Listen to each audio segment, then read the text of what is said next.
Have you ever wondered about the story behind the serene statues of Buddha you see everywhere? Who was the man who inspired millions?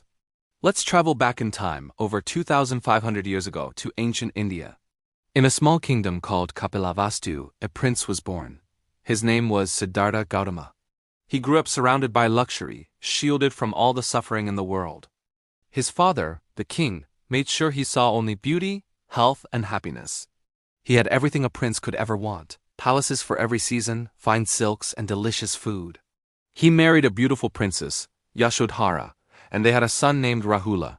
Life was perfect, but Siddhartha was curious. He felt something was missing. One day, he ventured outside the palace walls, and his life changed forever. On a series of chariot rides, he encountered what are now known as the four sights. First, he saw an old man, frail and bent with age. Then he saw a sick person, crying out in pain. Next, he saw a funeral procession, a stark reminder of death. These sights of aging, sickness, and death, the unavoidable realities of life, shook him to his core.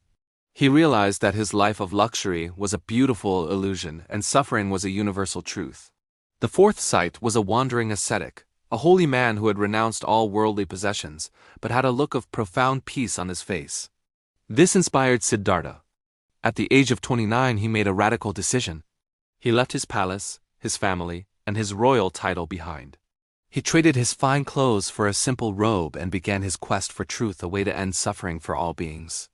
For 6 long years, he practiced extreme self-discipline, fasting until he was just skin and bones. But this path didn't lead to enlightenment. He realized that neither extreme luxury nor extreme self-denial was the answer.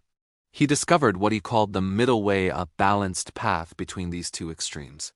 Finally, sitting under a Bodhi tree, he meditated deeply, determined not to rise until he found the answers he sought. It was there, after a long night of contemplation, that he achieved enlightenment and became the Buddha, which means the awakened one.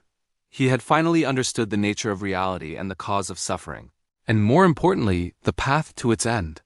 From that day on, he spent the rest of his life teaching others this path of compassion, wisdom, and inner peace.